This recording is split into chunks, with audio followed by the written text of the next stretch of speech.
Hello and welcome to another Here's the Storm Quick Tip. Today I wanted to talk about May ice walls and how to angle them and get the most value out of them. The ice wall, for those who don't know, it creates a wall of ice, obviously, but it's non-passable terrain, and if you catch someone in them, it freezes them for 2.5 seconds and they're slowed for 3 seconds afterwards. So essentially, if you hit anyone, they're stuck in there and they're stuck in that area afterward. Noticeably, they are put in stasis, and so that means they cannot take damage. And if they were already in the middle of casting an ability, they're stuck in that animation and they will continue to cast it when they come out of the ice wall. Notably, it also interrupts channels. So if you ice wall someone coming out of who's channeling, say, an altar or a curse, when they come out of it, they will no longer be channeling. So yeah, just something of note. If you see someone in the middle of a wind-up, their animation, you know that's going to come out after the ice wall, so reposition accordingly. Of note, the main thing you want to use it for, besides catching people and setting up an engage, is using it to split teams, primarily.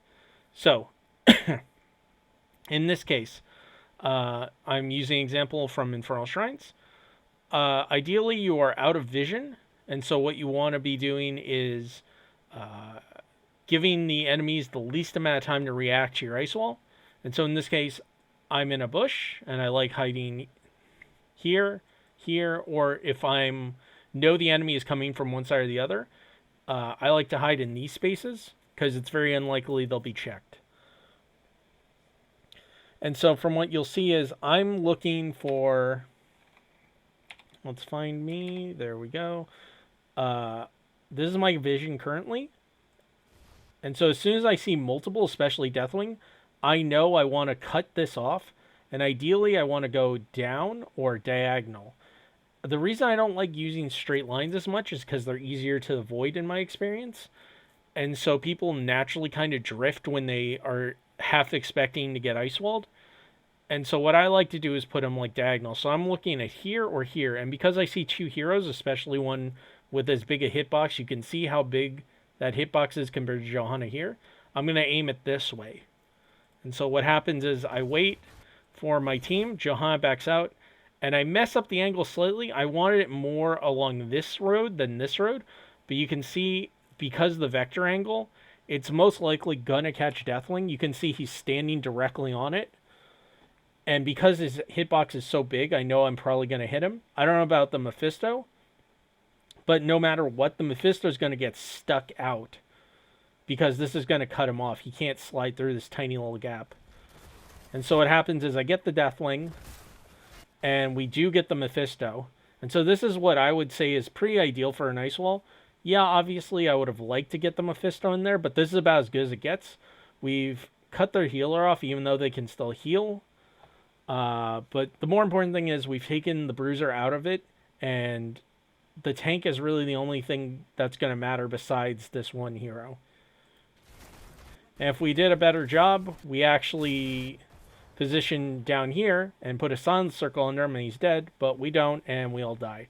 But that's not the point of the video. The point is the ice walls you want to look for are like that. You want to see if you can catch people, ideally out of vision. You want to use it to split teams and block them off.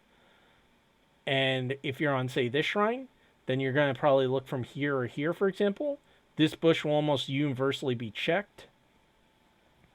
And again, you probably aren't going to land it consistently if you're standing on point, but what you can do is cut off an entire route. So you can try and split teams, either by going diagonal between this terrain and the primary like altar start, whatever the hell this is going to be called. Or you can cut off an entire escape route by just laying it vertically. And so that's what you want to look for, is places where you can cut them off entirely.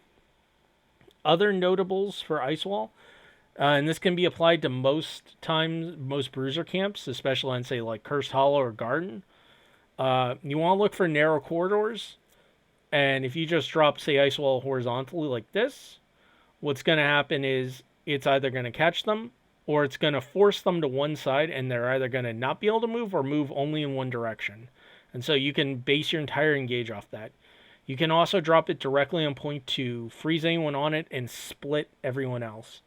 And again, you just like you saw with the Mephisto where we got them stuck in a corner, you can do the same thing here. If you do it correctly, you can stick someone where their only safe route is going to be in the corner.